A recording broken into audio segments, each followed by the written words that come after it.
right, so welcome to the Samara Centre's first webinar during the COVID era. We're very excited that so many of you have joined us from all across Canada to have this stimulating conversation on virtual parliaments with some experts that we brought together. My name is Yvonne Su. I'm the program manager here at the Samara Centre, and I will be your moderator today. To begin, I'll let you know that this seminar is being recorded right now and will be posted later online. And we are joined today by two amazing experts on Parliament. Dr. Paul Thomas is the Samara Centre's Senior Research Associate. Paul has spent more than a decade working and researching Canadian politics and is the author of numerous articles and book chapters on legislative politics in Canada and in the UK. Hello, Paul. Hello.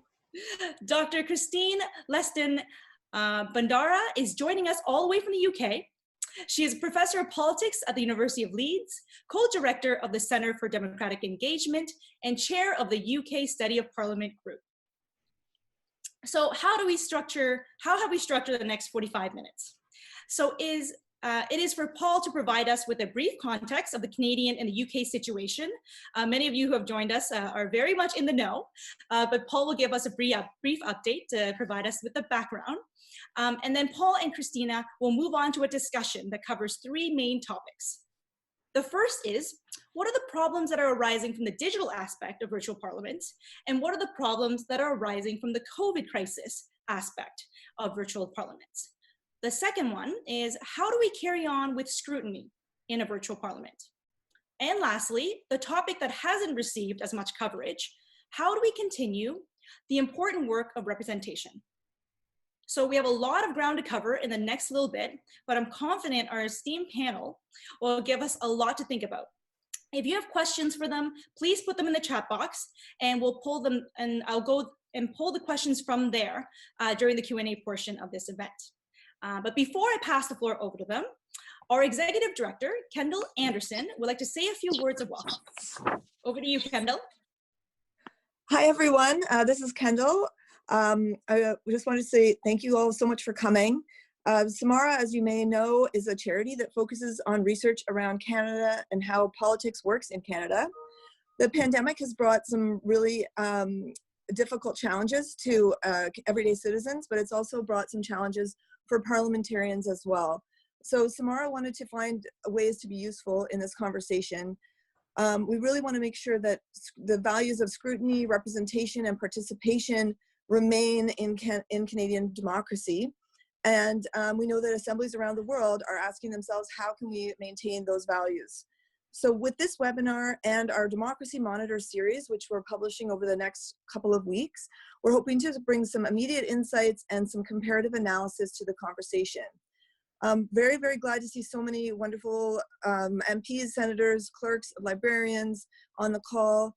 Thank you all so much for making the time. And thanks so much to Paul and Christina for agreeing to come on and share their expertise with all of you.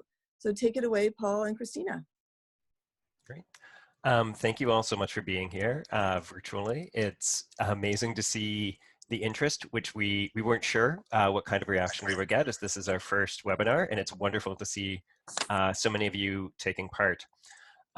So just to give you a quick update, for those who may have not followed the developments quite as closely, both the Canadian and the British parliaments adjourned in mid-March. The Canadian Parliament was then recalled twice for some emergency sessions to pass COVID response legislation. And each time you had a situation where just about 30 odd MPs were attending. They were selected by the party whips, and with a general preference for those located near to Ottawa, but also with some coming in from further afield. This meant, however, that there was a pretty unrepresentative group of MPs present. So for the two emergency sittings, there was no one from Nova Scotia, Newfoundland, Prince Edward Island, or the North. And Manitoba was also excluded at the second session. What has happened since is that the Parliament reconvened on Monday of this week and it passed a motion to move to what they're calling accountability sessions. So Parliament is going to be meeting 3 times per week, twice virtually and once in person, to have questions put to the government regarding how the COVID response is unfolding. And this is not, it's important to note, this is actually going to be technically a committee session. It's not going to be a full sitting of the House. There's not going to be a debate on legislation or votes. And at the same time, Parliament has decided to allow 7 committees to meet in parallel. So they will be holding their sessions virtually, and they've tasked the Procedure and House Affairs Committee to come up with recommendations for how Parliament can move more of its work onto a virtual context. And that report is supposed to come in May, and may lead to a fully virtual Parliament. In the UK, they've jumped in with both feet. So the UK adjourned in March, it reconvened this week, and the House of Commons actually passed 2 motions which allow both scrutiny proceedings and also now, as of yesterday, full debates and even votes on legislation to happen virtually. They've decided to wait just a little bit on whether or not to have virtual votes, just until some security concerns are looked into. But yesterday they had their first virtual Prime Minister's questions. What they have done though is adopt a hybrid model. So you have some people who are present physically and others who are taking part virtually. And we've also seen our first instance of someone having a technology failure where they weren't able to take part. It's been interesting to see sort of the different reactions, different speeds, and also the different priorities that are being balanced. So the desire to have continued scrutiny of the government versus the desire for everyone to take part, how to respect physical distancing. And so I'm hoping we can get through those issues. But first, I'd like to invite Dr. Leston-Bandeira to make a few comments, I guess, about how really we have 2 issues playing out to some extent. There's the sort of emergency of how Parliament can adapt, but also the emergency of how to respond to the pandemic. Hi, thanks very much, Paul, and thank you very much, Samara Centre, for inviting me to be part of this seminar. I'm not sure how much use my contributions will be, but hopefully it will stimulate some discussion, which I think is the purpose of this seminar. And it's nice to see, actually, by the way, some familiar faces I see in front of me, like Frederick Semphurst, who I actually known for many years, and other faces I've seen there. Just shows how small our world actually is. So, yeah, I mean, I've been looking at digital in Parliament for many, many years. And so I find it quite funny that now it's become so fashionable, digital in Parliament, everyone's talking about it. But I also find that sometimes there's been some conflation between digital and the actual crisis we're in. And obviously they're very interlinked, and digital virtual is the mechanism through which we are finding, or parliaments are trying to find, and many other institutions and organizations, to address the problems caused by the crisis, but they're not the same. And conflating the 2 of them sometimes can be, I think, a bit dangerous for lots of reasons. One, it devalues the actual situation of the crisis. So there's a danger, there's so much focus on what are parliaments doing virtually, what are they doing virtually, without actually thinking, where is the scrutiny happening? And actually, in a situation of crisis, there is a lot of policy issues, implementation of issues that are absolutely crucial, as we all know, everywhere. And not only they need to be implemented, but also someone needs to keep an eye on them, needs to check them. That's where parliamentary scrutiny becomes so important. There's also, I think, the conflation between the 2 of them. Sometimes sort of there's an expectation that we should have a virtual parliament that does exactly the same as a face-to-face parliament. And actually, I'm not sure that that's what we need. And I'm not sure that actually, again, that's conflating the 2 issues. We are in a situation of crisis. We are in a situation where there's a pandemic, and a very unusual situation. Maybe a century ago, we had something similar with a Spanish flu. But it's not the sort of circumstances that are replicable to other circumstances. So I think the extraordinary set of circumstances we have at the moment should really be taken into account. And that, in my view, actually means that parliaments definitely need to be carried on, definitely need to be scrutiny, but they should not necessarily replicate online what they trying to do face to face. And I think that's really important, is to understand how do we adapt to this environment, whether it's virtual or hybrid or whatever, but it should not be trying to replicate exactly the same thing, because we lose a lot of things by going online. And I'm sure we'll discuss more of that. For sure.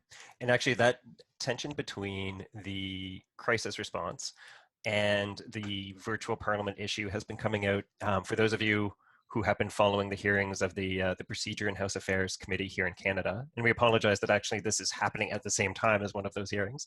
But it has been something where there's been a long-term question about whether for either, say, issues of illness, travel difficulties, what have you, there should be a way for members to take part through virtual means.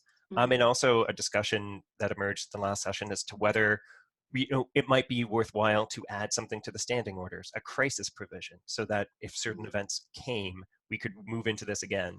But in many ways, those discussions are sort of getting beyond the immediate need to respond. And so trying to find what can be done in the short term versus the long term will be really important, so that we don't, I guess, let the perfect be the enemy of the good in finding ways of adapting. One of the things that, it's funny, it was an article that Dr. Leston-Bandeira wrote 6 years ago, a very short piece, but it was about how parliaments have difficulty adapting to new technologies and implementing digital. And it was quite astonishing the extent to which it's still relevant. And I was just wondering if you could walk through some of the barriers you see to having the uptake of digital technology within the parliamentary setting. So, I mean, that article that you referred to came out of a project looking at how parliaments manage their public image and manage the way they connect with citizens, which is my main area of research. And it's just pointed out that basically the way digital moves, the way digital changes and develops is very much in tension with how parliaments organize themselves and with the nature of parliaments. And this is not necessarily about parliaments being, traditional, lazy, all of those things, which are sort of a lazy way of putting things, really, I think.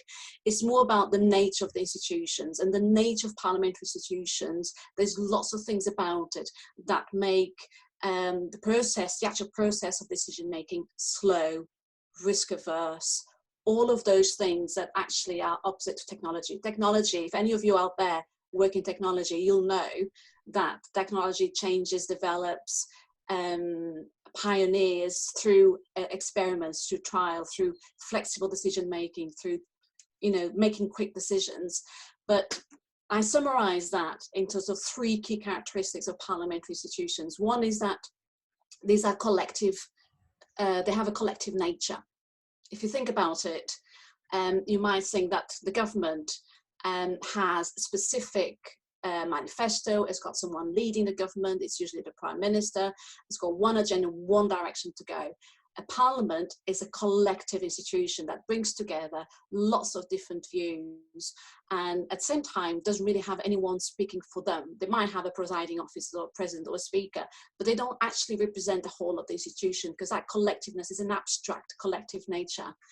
And linked to that is the fact that they don't have a single voice. And actually, if any of you works in organizations, you'll know that decisions need a leader behind it. It needs a leader behind those decisions to make those decisions. So if you look at any structures of any parliaments, and I've studied many of them, whether it's a bureau, a House of Commons Commission, a council, whatever it is, there's all sorts of issues in there in that the collective of those can make decisions, but not a single person. So that's one of the reasons why it has been so, that it hasn't been as simple for parliamentary institutions to adopt digital as, say, for instance, a university or, say, a private institution. Then the second one is sort of linked to that, is the fact that it's an institution by its own nature. It's got opposing and differing agendas within that. So Parliament brings parties on the left, parties on the right, parties on the centre, parties that you don't even know where they are, and they all have their own agendas. They all want to achieve something for their constituents, for their parties, whatever those may be, but at the same time they're also competing with each other in many ways. So they also can, criticise their own agendas, criticise their own points of view. And again, that, if you link that to the fact there's a collective nature in the institution and someone needs to make those decisions, you're always worried about who is going to pick up on that decision, who's going to criticise. There's some parliaments, there's even people within those parliaments that are against the parliament. If you think of, for instance, the European Parliament, Eurosceptics MEPs. So that multiplicity of agendas is a real issue. And then the final one is the fact that it's the public accountability and visibility of Parliament. everything that happens in Parliament is usually visible. If something happens, I don't know if the news have reached to Canada already, but yesterday there was a health minister in Wales that, you know, didn't put the microphone off and said a few things that maybe he should have done with the microphone off, and something like that. Obviously, the press picks up on straight away, and that sort of visibility makes it very exposed. There's a great quote from an author, John Thompson, that says visibility brings vulnerability, and that applies so well for a Parliament that it's doing this deliberations publicly. And that means that obviously we want that visibility, obviously we want the transparency and all of that, but it does mean that each one of us can criticize, each one of us can comment on that, and again, that just brings that risk level that slightly higher, because you're constantly worried about what, if we change this, okay, but what will what will happen as a consequence of that. So there's some institutions like Brazil, for instance, Brazil, which I know very well, that has, know reasonably well, that has actually moved on straight away to digital, as we know. But that's because they've been developing all that structure for many years. They also have a great infrastructure that supports those services. And I wanted also to mention a much smaller example, which is the Jersey States Assembly, which is really small legislature within the UK, and actually praised their approach as they moved to a virtual parliament just a few weeks ago, because they went live. Technology wasn't working properly. There's things that were not going properly, but they just accepted it and moved on with that. And sometimes it's actually, for an institution like, say, the UK House of Commons, it may be a bit more difficult to do that because of that visibility, because everyone will be noticing what they're doing. Sorry, that's quite a long answer to your question. No, I mean, it's actually quite perfect, I think, because it does highlight how, you have a decision-making system that is designed for slow, progressive, inclusive change, grappling with a crisis that requires much more rapid adaptation in a risk-averse environment, where also there's a desire to show competence to the public, where you don't, if Parliament can't debate well online, how will people trust that their benefits checks will be arriving smoothly? One thing that came out when you were describing the different elements is that the current physical process has certain benefits for the opposition, almost by very nature. That one of the main motivations for ministers in Canada to give good answers in question period is knowing that if they don't, they might be called back for an adjournment proceeding later on. Or conversely, in the UK, you could have an urgent question if a minister, doesn't necessarily come to the House. And so the way time is managed, the way you can have delays on votes, forcing vote after vote on amendment or what have you, means that the just physical presence is a major element of scrutiny. And so have you seen any elements so far where some of that might be lost as a move to virtual happens, even with the select committees that have taken place so far? There's always lots of things you lose when you're going online, and I think that should always be an assumption that people make, that if you go online you lose lots of things. One of the things that you lose is that organic, informal channels, informal discussions that people have. So, going beyond the procedures, which will vary so much from parliament to parliament, and in some cases it's easy to adapt them to virtual, in other cases it isn't for even procedural reasons in terms of changing the rules of procedure. But in terms of going to move quickly, there's some good examples out there. For instance, the UK select committees, I think the UK House of Commons select committees are a really good example on how they moved on. Obviously Parliament was in recess, but the committees carry on meeting, and they adapted very quickly to the situation and actually had lots of hearings of ministers, key secretaries of state, and they were performing such an important role of scrutiny and asking the questions, to the point they actually then, the press were using those quotes in those hearings in their own reporting out there. So I think that's a really good example, and Another example was the petitions committee that put questions that people wanted to know, basic things about how, this was right at the beginning of the pandemic, of the crisis, what is a safe social distancing, what's going to happen to schools. So the committee had oral evidence with MPs all across the country, asking those questions to relevant people within government officials. Going back to the Brazilian case, they produced now some automated responses also on the basis of questions from and proposals from citizens. So there's lots of examples like that, and I suppose you'll have so many situations where actually opposition might do better online. In other cases, many cases where they might not do as well, and that's where the fine balance needs to be. One thing also that I just wanted to say is that sometimes the pace of change seems to be slow, but that's partly because of that visibility. We focus a lot on the chamber, but actually parliaments are far more than a chamber. Committees are an example, but I know for sure of lots of parliamentary officials in parliaments all over the world who actually the whole of Easter was spent working out solutions for these issues, but you just obviously don't see those because what we report on is usually parliamentary business. But there's all sorts of examples like that. The committee hearings, so in the Canadian context, are when our parliament adjourned in March. Initially, the committees weren't authorized to continue meeting, and that was initially added as a compromise to continue scrutiny. Given some of the extraordinary financial powers that were being given to the government, the Minister of Finance being required. And so a similar thing where committees are providing that scrutiny function, but also, much like your example from the Estates of Jersey, the working through in a very transparent fashion, the challenges that can happen. If anyone wants to have a good crash course in, particularly in the Canadian context, we have the fun of simultaneous translation that needs to be added, which limits us at present to the Zoom platform because it allows that element. But the last meeting of the Procedure and House Affairs Committee had to adjourn midway through, but they kept recording, so you can actually hear the translators trying to go through.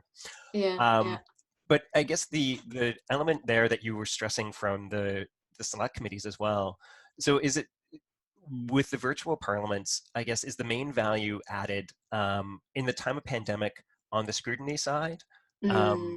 Or is there also space, I guess, for trying to restore some element of legislative debate as well? I think the scrutiny is really, really important because it comes to, because in a situation like we have now, and Parliament, and where there's lots of difficulties, quite rightly should focus on the key things that need to be done. And the value of scrutiny really comes to the fore, particularly at the moment. Yesterday, as you said at the beginning introduction, we had PMQs in the UK, which, as you know, is a major feature of our political agenda. And the fact that we could have the newly elected leader of the opposition there asking questions to not the Prime Minister in the current circumstances, but that they could actually be there, it's very symbolic of that scrutiny, but it goes beyond that. It's about Parliament being at the core of democracy, at the core of society, at giving a sense that things are carrying on, that things, someone is keeping an eye on them. But I also wanted to touch on actually another side to that, which again is very invisible, I think, which is what's ending up on MPs' so-called posts. And we're hearing very little about that, at least in the UK, but in countries, and I imagine it's very similar in Canada, so in countries where there is a constituency culture, where there is that link between constituents and MPs, which it's not there in all countries, but definitely it is in the UK. We've seen, as whenever there's problems in society, it's like a thermometer, they end up on MPs' lap, they end up in there in terms of problems in the post coming through.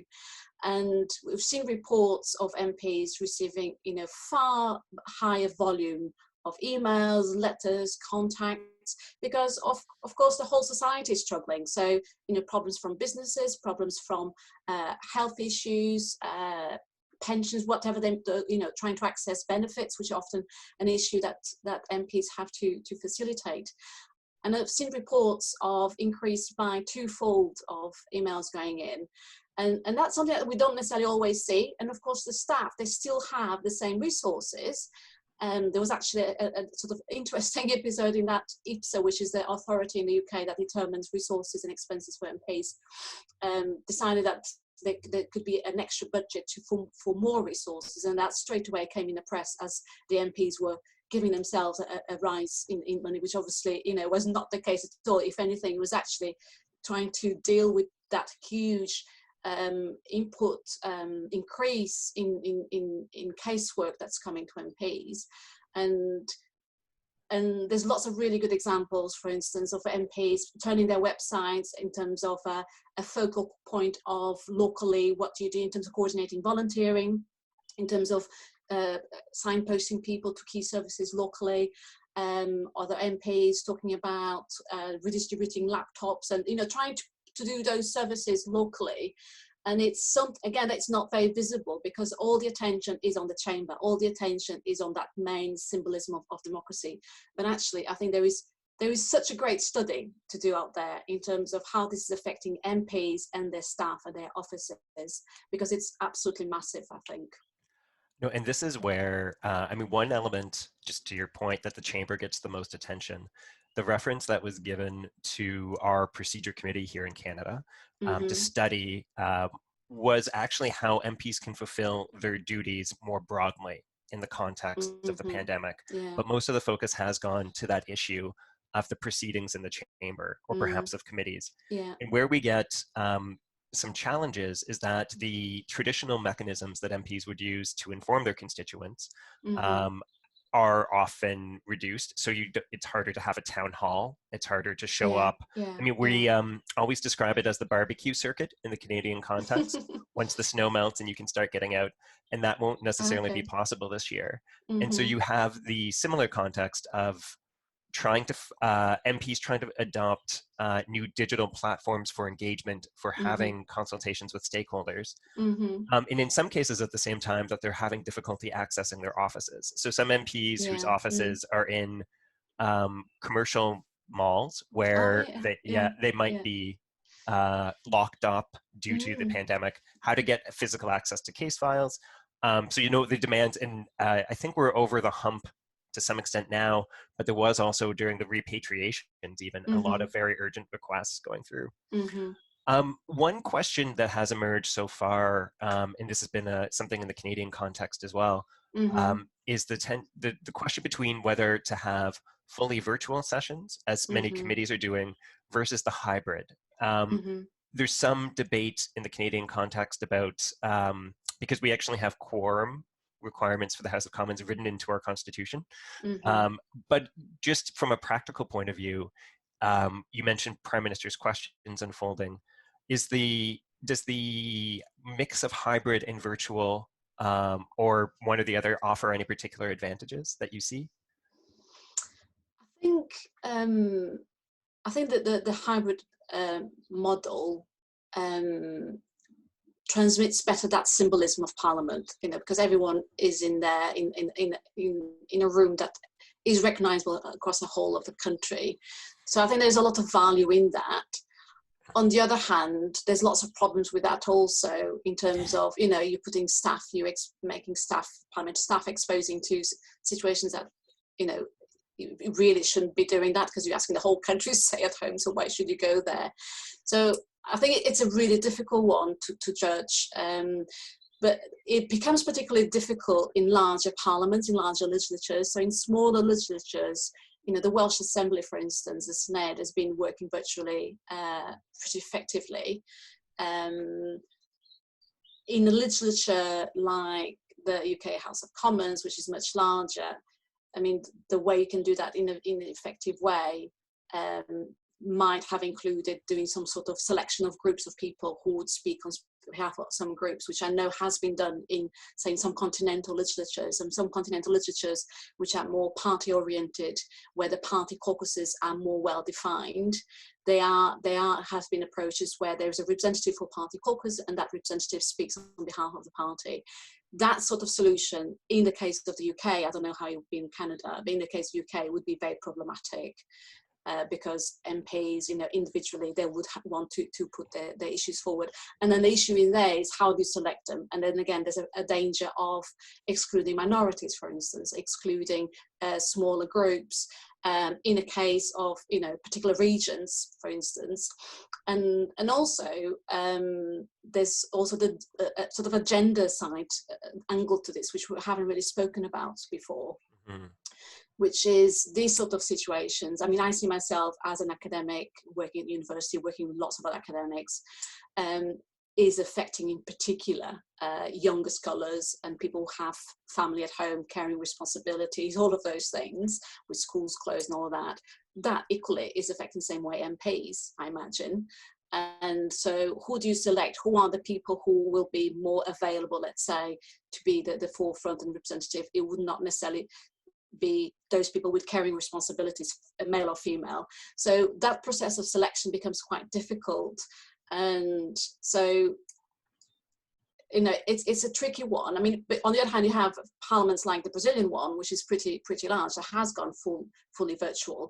But then that's a parliament that, as I was saying before when we were having a chat, that has been preparing for being digital for years. 2009, they created this democracy platform. It's not really fair on other parliaments, I think, to compare, because there's lots of context in there. So I'm sorry, this is a typical politician answer that I don't think there is a good one is better than the other. It depends so much on the context of each legislature. And in the Canadian context, one of the most surprising elements, so we had the two emergency sessions and then the one session earlier this week, where in each one there was just around 35, 36 MPs present. Mm-hmm. And there was some concern among members that it was the parties who were choosing which members would attend. Yeah. And you had a context where some members who were physically closer to Ottawa were passed over from ones who were further away. And you also had the reality of that if one wants to have government ministers on hand to answer questions, but the maximum number of MPs is capped who can be in the chamber, you wind up having virtually all of the government benches filled with ministers and government backbenchers having very little capacity. So we did see that where in the same party, if you're going to have a limited number, you would probably have your senior members from each party. So the backbenchers were the ones who were generally pushed to the margins with those sessions. I mean, when we see the, you mentioned some of the elements like the petitions committee having some innovations. So are there other ways, just to, again, broaden the focus beyond chambers debates, that you've seen some innovations in helping Parliament to respond to citizens during this time, helping to see if Parliament can gather input to shape those debates when they do have them, especially if the debates may be limited due to some of the technology or other things?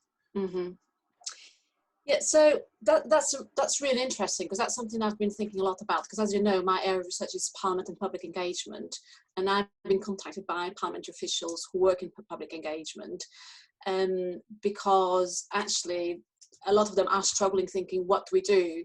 Because all of the focus we've seen in terms of moving Parliament forward has been mainly on, not all of it, but mainly on carrying on with the parliamentary business. How can we facilitate the parliamentary business, for lots of, good reasons for that.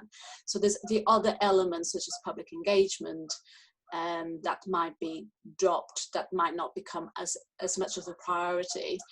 Now, having said that, there's lots of examples of lots of literatures doing, being very sort of thinking about how to disseminate the right information, because there's so much fake news out there. There's so much bad information about things. So you see a lot of literatures using their website or either main website or their committee's website, if it's a health committee, for instance, and pointing people towards the right answers, governmental advice, whatever that may be.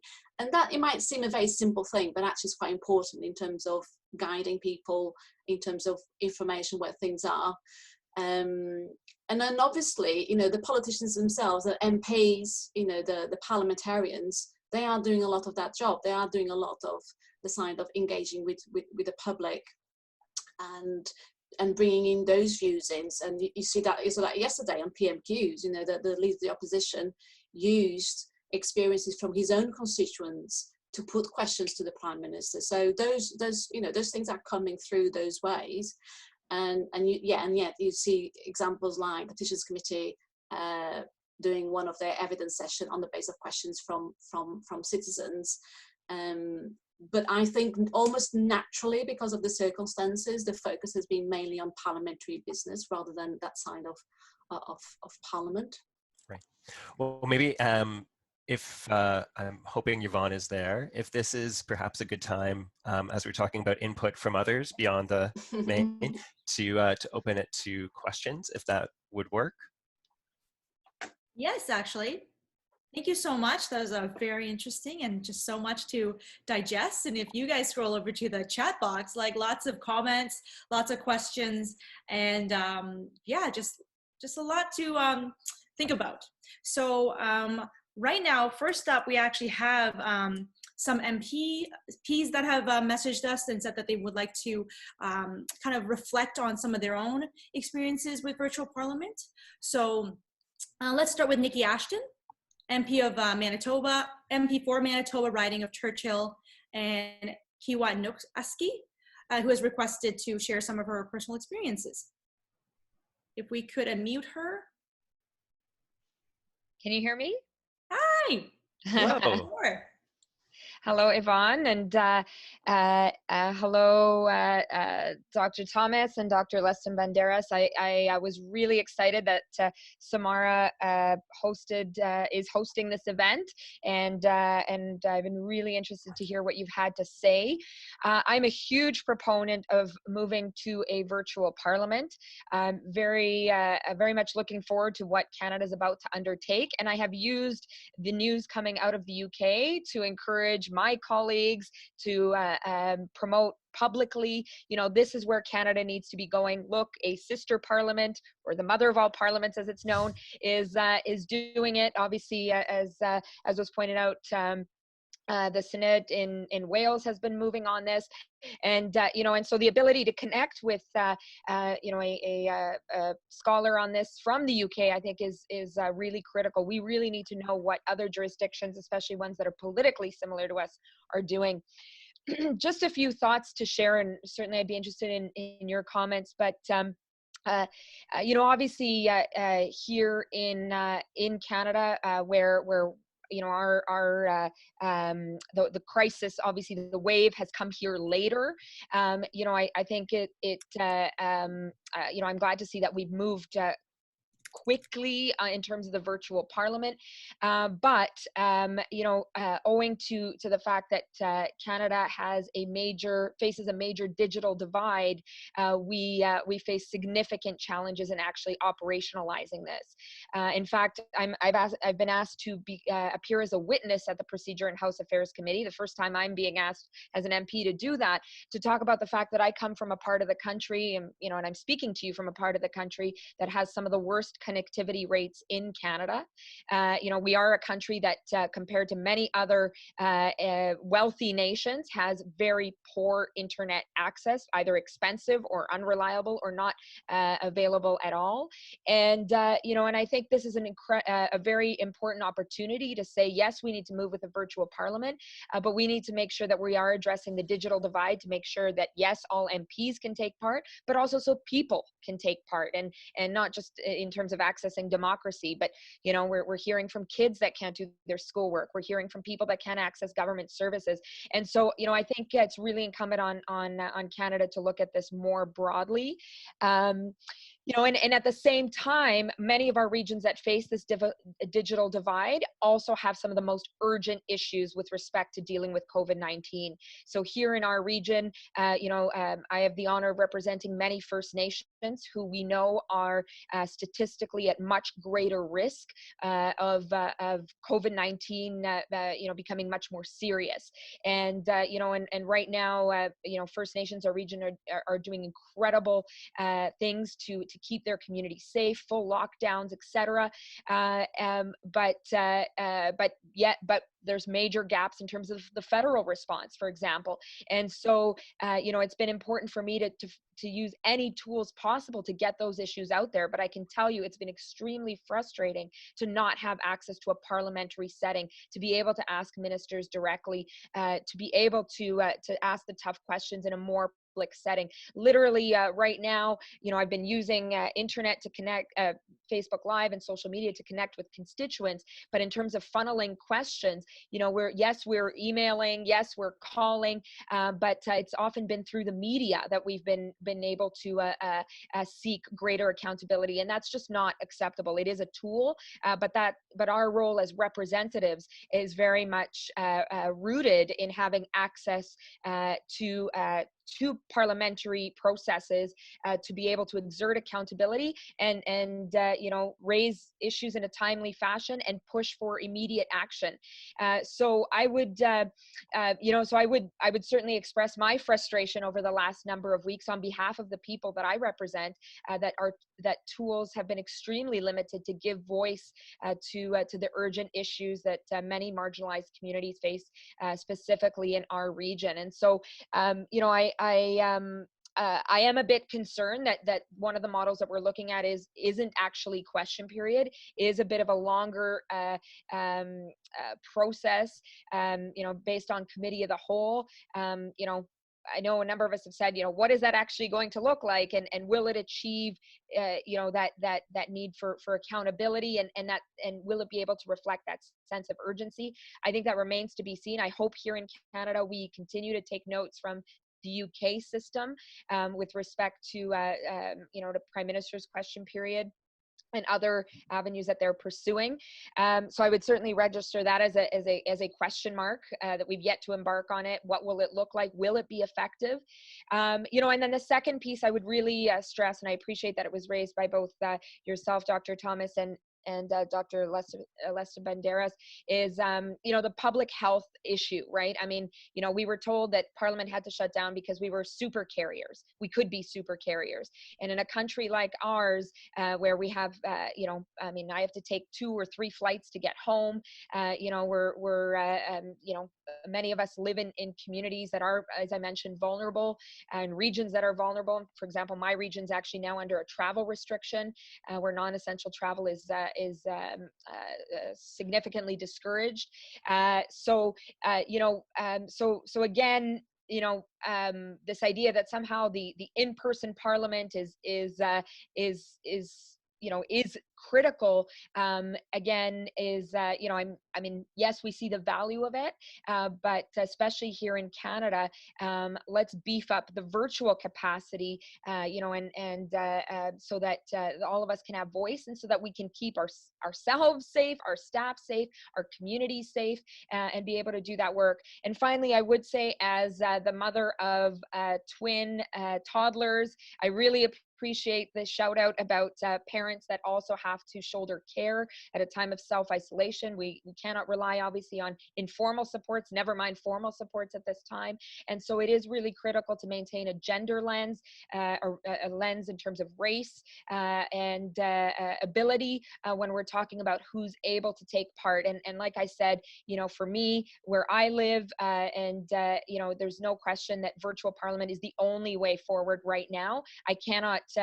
I would not put people at risk, whether it's my family or my community, by going in person right now. And so, I do think there's a number of unanswered questions here in Canada. An overall sense that we're going in a right direction, but let it be a direction where we can constantly rework what we're doing, so that the fundamental tenets of our parliamentary democracy around accountability, around working collectively for action can be effective and can be maintained. Thank you. Thank you. No, thank you for covering so many points. Yvonne, what would be best? Was there anyone else who wanted to speak, or I could start addressing some questions from the chat?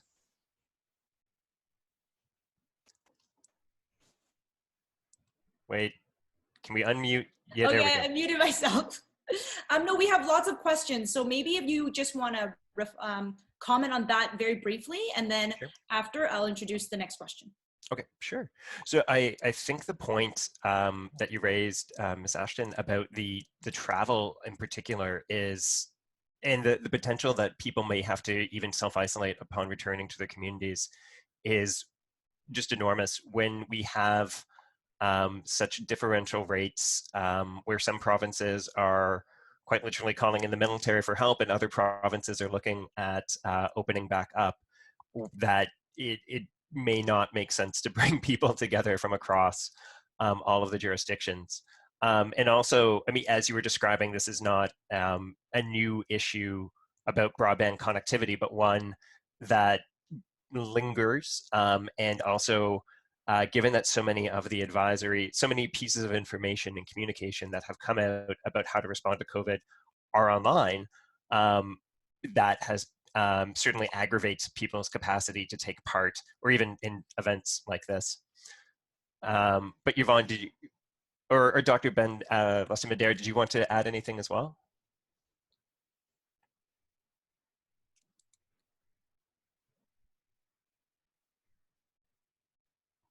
Right, I'm unmuted now.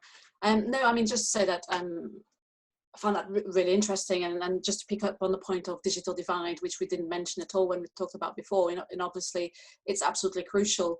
From the moment you talk about anything being virtual, then you have to think about who is accessing it, and quite likely the people who are accessing those online services, online information, all of those, anything happening online, will be the people who are already familiar with how to use online services and online products.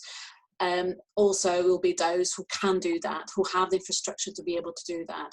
And digital divide is still, it's very much something that still divides communities, and it divides in all sorts of different ways, and it affects anything that's produced online. So I think that is definitely a very important point to be made, because again, this crisis, if one of the things it has done is amplified inequalities. I think we find that a lot. So inequalities and differences. So, you know, if you are a particular group, if you're well off, got a nice country, a nice house, a nice garden and all of that, you don't have small children, you're in a very different situation to a single mum with 3 kids in a flat, who may not have even internet connection. And so the digital divide is just a reflection of that, obviously now amplified by the fact that so much more is online. And I just want to come back to the gender issue. I think that's a really important issue, because every time there's a situation like this, the main people who do tend to get affected are young women, for lots of reasons. It's not only just for young women, but it does tend to, any caring responsibilities, the research shows that does tend to be taken more by women. So whether it's MPs, whether it's, again, you know, your mom in a flat with kids, it's an issue that needs to be taken into account, and that will affect MPs, will affect officials, will affect all of these people. Actually, we have seen that in some of the statistics we compiled regarding the attendees at the emergency sessions, that the proportion of women tended to drop. It was especially pronounced in the Senate. But no, I think we're Ms. Ashton, you've identified a paradox where the reality of COVID-19 means that we need a virtual parliament to protect rural areas, but the lack of connectivity then makes that virtual parliament very challenging to actually execute in those rural areas. But Yvonne, would you? Yeah. Okay. Okay, so we got questions. Don't worry, everybody is very eager to talk to you experts on this very interesting topic. So the next one comes from Kevin Devoux, Canadian lawyer and international expert on parliaments and political parties from Halifax. So he might ask you quite a zinger. Kevin? Thank you, Yvonne. Hi, Kevin. Hi, how are you guys? Nice to meet you virtually, if not in person. And thank you to Samara for doing this. Look, I mean, and I particularly appreciate Niki's points that she was raising around the issue of connectivity and the need for more virtual, and particularly, I think, around the public participation. Parliaments do need to become more digital. But I've always, I guess this crisis has made me think about the issue of you know, that in-person connection, the ability to negotiate, to informally, daily, maybe even hourly, having to work out issues as legislation is worked through or as oversight or is happening. And so I guess I have two questions. First one on that topic. Have you seen examples virtually where that personal interaction, which I think is so important to a parliament and being able to make it work effectively, have we seen virtually where that has been able to be replicated? Maybe it's too soon, but I'm curious if from either of your experiences you've seen that. My second question is slightly separate, and that is, Paul was talking about the challenges with virtual in Canada at the federal parliament because of translation. But the Welsh Assembly would also have this issue, and I'm wondering, are they seeing the same challenges with their translation issues, or are they able to manage them, and if so, how? Thanks. Those are very good questions. To take the second first, I don't actually, I haven't observed the proceedings, and I'm not actually sure if they're maintaining the translation into Welsh. If anyone else might know, that would be wonderful, but so far as I've seen, it seemed as though it was primarily English. For the first question, I mean, the informal capacity of Parliament is something that I think is really undermined in this context of a virtual sitting. And actually, I mean, we already are having that in Canada, where the rehabilitation of the Parliament buildings has meant that the House and the Senate are physically located now at opposite ends of a street, and you have much less common space in the temporary chamber for people to interact and get to know each other. One place where I do think the United Kingdom is ahead of us, and this comes back to some other research I've done, is that they have a lot of of sort of informal caucuses that go across party lines, called all-party parliamentary groups. And so you do see sort of very specifically focused policy issues being raised. So one of the interesting ones at Prime Minister's questions yesterday was someone raising the issue of zoos, and how zoos have been affected by the decline in attendance. And there is an all-party parliamentary group on zoos with members from across party, members of the House of Lords and Commons who meet together. There's one on aerospace, there's one on agriculture, and so forth. And so that in some ways may provide, I mean, it's still a virtual element, but a basis from which to have those calls. Those caucuses exist in Canada as well, but not nearly to the same extent. We have things like the Parliamentary Steel Caucus, the All-Party Democracy Caucus, but we lag behind in the extent to which the other ones exist, or sorry, the UK has it. And particularly, ours tend to be a bit more focused within parties instead of across parties. Christine, I didn't know if you had any other comments about Wales or some of the informal. That is a really good question, and I spoke with someone this morning who managed all, and I didn't ask that, but I'll definitely ask. I haven't seen any sign of being translated. That doesn't mean it's not being translated, because obviously that's very important, and I don't know, basically. But there might be someone within this call, because there's so many people in here that may know, and they could put that in the chat. I know that other parliaments are facing the same thing, like the European Parliament, the Belgian Parliament, and they have found ways of addressing that, even if they're not always the most elegant ways of dealing with it. I just on the informal connections, I totally agree with you, Karen. I think that's so important, and it's quite often an element that people don't really appreciate. It's the informal connections, and politics quite often. And actually, it's not just politics; it's about human nature. We all belong to groups. We all communicate informally. We're not, it's part of who we are. We're part of a group.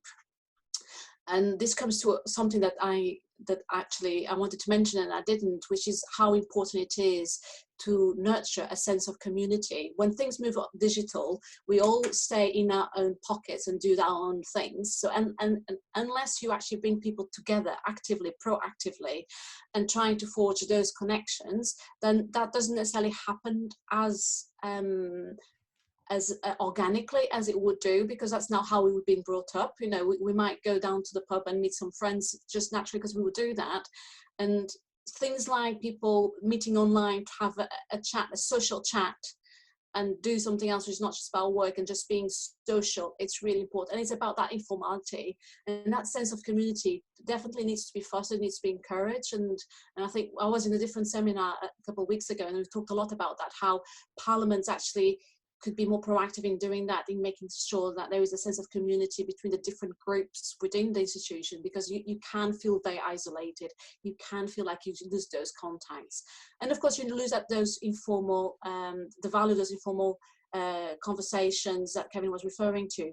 The only example I can think of, Kevin, and so as you say, it's still a bit early to a lot of these things, but there is a lot of small groups happening in WhatsApp. I don't know if what's a reality in Canada, but in the UK, in Brazil, and in France, in other countries, actually WhatsApp has become the place where those people have those informal conversations, because WhatsApp are usually, not necessarily always, but usually they are closed groups. They are groups you create and you bring people in with who you want to talk. So for instance, in the UK, I know that there are WhatsApp groups of MPs of particular groups within, a particular party. And those, I suspect, those informal conversations, obviously they're not the same as offline, but those informal conversations, that's where they're happening. They're happening in places like WhatsApp. Okay, I think we're ready to move on to the next question. It's from Nick Harrison, and he's actually a Samara volunteer. Nick? Yes, hello everybody. Thank you guys for running this session, doctors. Really great to get to hear your thoughts on all this. My question is kind of stepping a little bit back from the parliamentary space and asking about digital democracy more broadly. Institutions like Parliament are often very late adopters of technology, but like you mentioned with WhatsApp, and I've seen, for example, parties using tools like Slack as informal communications channels. Are there any good case studies you can think of digital democracy tools working outside the parliamentary space? What? Please. I mean, there's so many tools out there. Quite often the problem is of usability, it's of adoptability, how you adopt it. And if you adopt it as an institution, there's so many issues in terms of making everyone adopt the same thing. So for instance, there's lots of really good digital democracy tools that encourage, nurture deliberation, which is actually very difficult to do online. And there's platforms, I can think of three just from the top of my head, that are specifically digital democracy tools to facilitate deliberation, whether it's by charity groups, whether it's actually some parliaments are using some of these things. I can give you more specific examples if you wanted me to. So, for instance, the Petitions Committee of the Scottish Parliament used a while ago a platform called Dialogue, which is all about trying to have a thread of different discussions and promote, giving people a space to give their views and respond to those. There's lots of other tools which are much more about people being able to vote on proposals. The French Parliament, I don't know if you follow the French Parliament, but the French Parliament has recently trying to do a move towards a more digital enabled parliament. It's small steps, but they have done a number of things. One of them is they now have consultations online where people can give comments and can actually vote also on proposals. And the Brazilian has been doing that for a long time. So the Brazilian's got this e-democracy platform. I'm sorry, because I'm always coming back to Parliament, but that's a reality that I know better. But any of these tools, they actually started outside Parliament, and quite often they start outside Parliament, they tested it out, and then they brought it to Parliament. So something like Dialogue is actually developed by a company completely outside Parliament. But coming back to the case of Brazil, they've had this e-democracy platform since 2009, and within that they've got lots of tools. One of them is the Wikiledges, which is about commenting on proposals going through.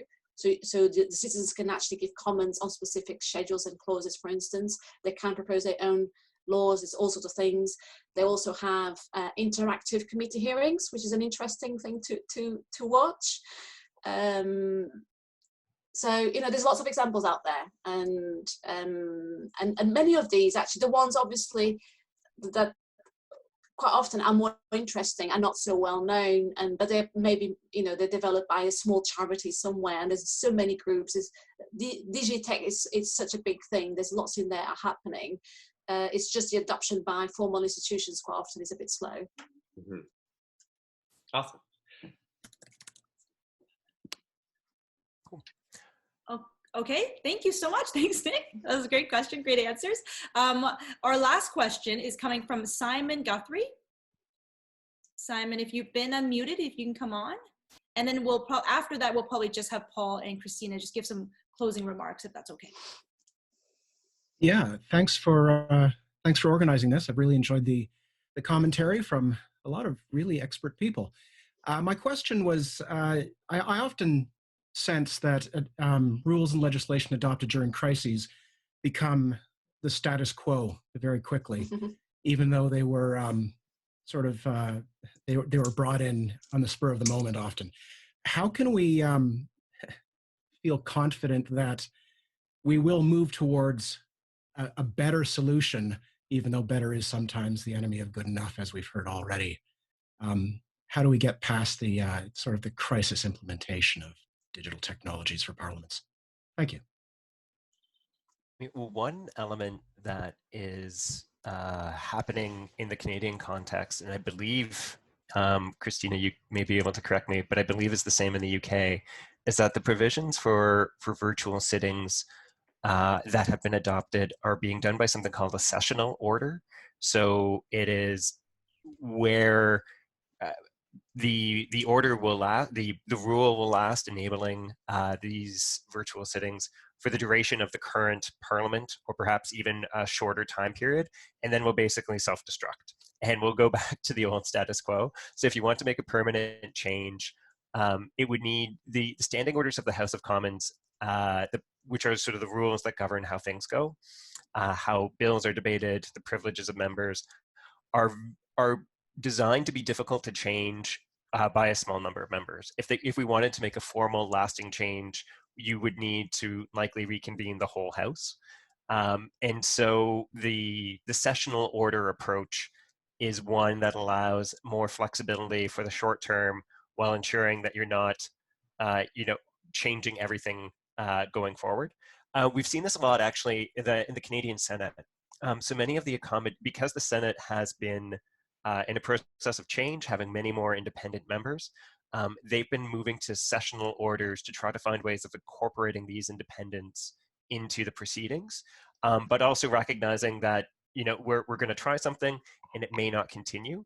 The downside of that is that afterwards, if there's something you want to continue, you sort of have to go through the negotiations again. But for our current crisis, I think it makes a lot of sense.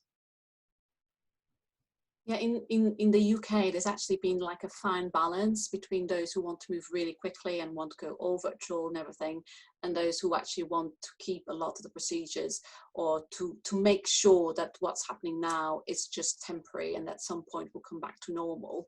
And I think what will be really interesting will be in a few months down the line to see what are the changes that have been brought in now that will stick and stay. What are the changes that actually were seen as just really facilitating an extraordinary time. There's also, taking that to a more extreme case, I'm sure you've all heard of what's happened in Hungary, where basically the executive has got control of everything now, thanks to legislation promotion passed. And that is a very dangerous situation, obviously, and so things that might happen in that context, because we'll be talking about procedure, we'll be talking about how parliaments meet and all of that, but there could be wider consequences in terms of these are key policy, health policy issues, which has consequences in terms of business, access to benefits, all sorts of things, and executives are making decisions about all of those things which will have a lasting impact.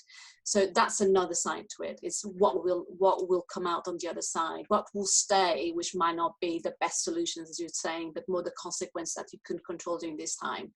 And I wanted to come back also to a point you made about whether it be the better solution or not. We've been talking a lot about how parliaments are slow in adapting and all of that, but I wanted to come back to this idea of actually slow sometimes being the best solution. There is a reason why some things have to be slow. And actually, although I'm all for digital, I'm increasingly for, there's this movement, slow food, and I'm increasingly for slow politics, slow media, because if you do that, then you have reflection. And there is a reason why some of these processes are the way they are, because they encourage reflection, they encourage looking at all sorts of different points of view. And I do wonder, in a few months down the line, where we'll look at now and look at some of the changes that have been made, whether it's policy, whether it's parliamentary procedure, because they had to be quick, because someone was watching, because someone was expecting results. And actually, in reality, the best thing to have done would have been to reflect on it and take into account sort of different points of view and then make a decision. So finishing sort of virtual parliaments seminar on this idea that digital is great, facilitates lots of things, but also actually quite often slow is also good to get to those better solutions. Okay, great. That's wonderful. If the two doctors, as somebody else had called you guys, want to give any closing just remarks, short ones, that'd be great, and then we'll wrap up. Christina, would you like to? No, I think what I just said, I think it's just important. I think that it's important to really appreciate the fact that virtual enables lots of things, opens up lots of opportunities, but it also has lots of challenges and should not be seen as a substitute to face-to-face. And in a situation of crisis now, obviously it's a clear way of trying to address the crisis, but it does not have to be to mirror exactly what we do in face-to-face. And there's likely to be adaptations, and I think those adaptations should be welcome, because that's the only way that it will operate and still act as the core of our democracy. I would just like to say I'm very grateful to Dr. Leston-Bandeira for taking the time to join us. It's been wonderful to have someone who has sort of traced the digital evolution of parliaments, so that we can have a context beyond just this moment of crisis, where all of a sudden everyone, as you said, suddenly cares a lot about digital after not having paid that much attention previously. One thing I also forgot to mention earlier is that in the Canadian context, we've been seeing how even some of the rules of the House about presenting bills, so bills can only be presenting when the House is sitting, which then means if you're having an emergency session, you're having people show up on the day to review a bill that hasn't been made public. And so even if you do find ways, even if all of the proceedings don't move digitally, there may be some ways of finding accommodations so that those technical elements can increase transparency, if nothing else, so that you can have a bill presented. And this is something where the UK is ahead of us, where the first reading of a bill can happen.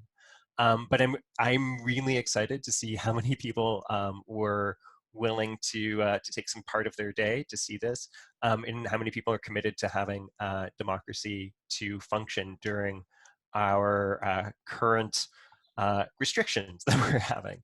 Yvonne, I didn't know if you had any other remarks? Yeah, the only thing to add is just that we'll be posting the video online on our social media. It'll be on YouTube, and we'll make sure that the participants and the people who had RSVP'd but weren't able to get in, you guys are the lucky ones who are here, will be able to see this. So thank you again. Thank you to you, both our speakers. Thank you for everybody that has joined us. And our future webinars will be on our website and our newsletters. So please sign up for our newsletter through our website. And the next one is going to be on Tuesday when we talk about our latest book, The Real Housewives. So thanks again to everyone.